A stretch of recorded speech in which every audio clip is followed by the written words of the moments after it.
భారతదేశానికి స్వాతంత్రం వచ్చిన తర్వాత స్వాతంత్రం వచ్చినటువంటి ప్రతి దేశానికి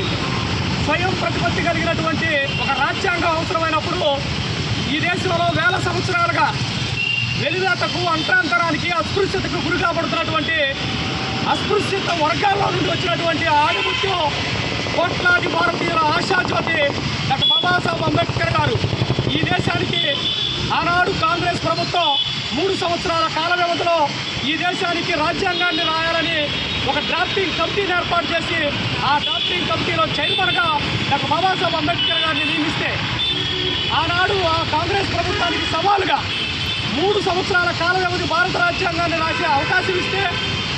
ఈ దేశం కాదు ప్రపంచ దేశాలు గర్వించదగ్గటువంటి మేధావిగా తన మేధావితనాన్ని గుర్తుంచుకునే విధంగా ప్రపంచ దేశాల్లో కన్నా అతి పెద్ద రాజ్యాంగాన్ని ఈ దేశానికి 2 సంవత్సరాల 11 నెలల 18 రోజుల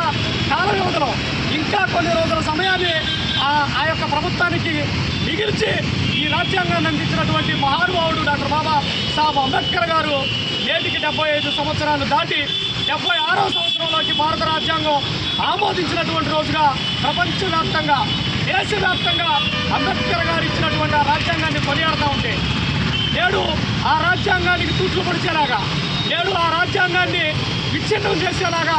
దళితులకి గిరిజనులకి బహుజనులకి మైనారిటీ వర్గాలకి ఉండబడినటువంటి హక్కుల్ని చట్టాలని కారరాస్తున్నటువంటి కేంద్రంలో ఉండబడినటువంటి బీజేపీ ప్రభుత్వం ఆయా రాష్ట్ర ప్రభుత్వాలు ఈరోజు భారత రాజ్యాంగాన్ని పాటించకుండా వాళ్ళు మనుధర్మ శాస్త్రాన్ని పాటిస్తూ ఈరోజు అన్ని రాజకీయ పార్టీలకు అతీతంగా డాక్టర్ బాబాసాహెబ్ అంబేద్కర్ గారిని కొనియాడుతూ ఉన్నారు. భారత రాజ్యాంగాన్ని దేశానికి అందించినటువంటి సందర్భంగా మరి ఈ పల్నాడు జిల్లా నర్సాపేట కేంద్రంలో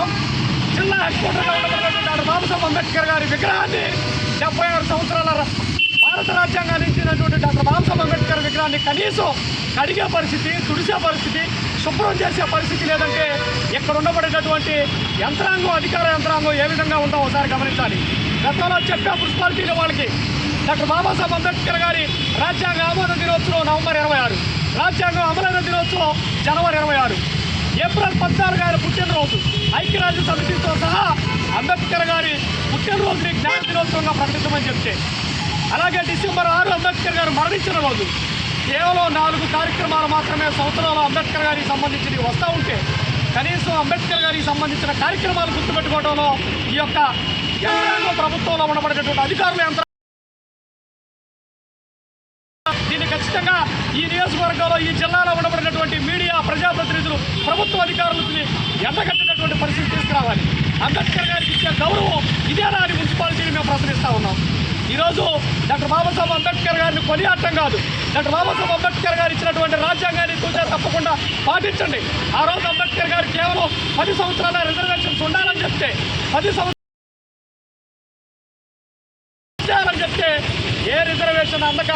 ఇంకా కూటికి లేక కట్టుకోవడానికి బట్టలేక సరైనటువంటి ఇల్లు లేక ఎంతమంది ఈ దేశంలో ప్రజలు ఇంకా డైలీ లేబర్లుగా బ్రతుకుతున్నారో ప్రభుత్వాలు గమనించాల్సినటువంటి బాధ్యత ఉంది. అందుకే మేము ఒకటే మానవాడాలుగా, గిరిజన సంఘాలుగా, మహిళా సంఘాలుగా, ప్రజాస్వామ్యవాదులుగా అడుగుతూ ఉన్నాం. డాక్టర్ బాబాసాహెబ్ అంబేద్కర్ రాజ్యాంగాన్ని ముదాన్ని పెట్టుకోవడం కాదు, రాజ్యాంగంలో ఉండబడినటువంటి ఆర్టికల్స్ని ముదాన్ని పెట్టుకోండి. ఆర్టికల్స్ని పెట్టుకొని మనవాదాన్ని దూరం చేయండి. ఆ యొక్క ప్రతి పౌరుడు సంక్షేమాన్ని పూర్తి స్థాయిలో ఆర్థికంగా సమానత్వాన్ని పొందే దిశగా పరిపాలన జరిగినప్పుడే నిజమైనటువంటి అరుదైనటువంటి గౌరవం డాక్టర్ బాబాసాహెబ్ అంబేద్కర్ రాసినటువంటి రాజ్యాంగానికి అని తెలియజేస్తూ 76 సంవత్సరాల భారత రాజ్యాంగంలో మేమంతా భాగస్వాములై మేమంతా ఎక్కడో ముట్టికి దాటే గట్టి నిలబడినటువంటి జాతుల నుండి నేడు ఈ జిల్లా కేంద్రంలో తెల్ల చొక్కాలు వేసుకొని ఈరోజు ఈ విధంగా ప్రదర్శన చేయడానికి అవకాశం ఇచ్చినటువంటి మా తండ్రి డాక్టర్ బాబాసాహెబ్ అంబేద్కర్కి మరోసారి ఘనన్యవాదాలు తెలియజేస్తూ ఎవరైనా అంబేద్కర్ విస్మరిస్తే, ఎవరైనా అంబేద్కర్ రాసిన రాజ్యాంగాన్ని కనుక అవమానపరిస్తే వాళ్ళకి కబడదారిని మరొకసారి అంబేద్కరిజాన్ని గ్రామ తీసుకెళ్ళడానికి మా సంఘాలు, మానవానాడు నిరంతరం ప్రజలతో మమేకమై ఉంటాయని సందర్భంగా తెలియజేస్తూ సెలవు తీసుకున్నాం. జై భీమ్, జై భారత రాజ్యాంగం. జోహార్ డాక్టర్ బిఆర్ అంబేద్కర్, జోహార్ ప్రపంచ మేధావి.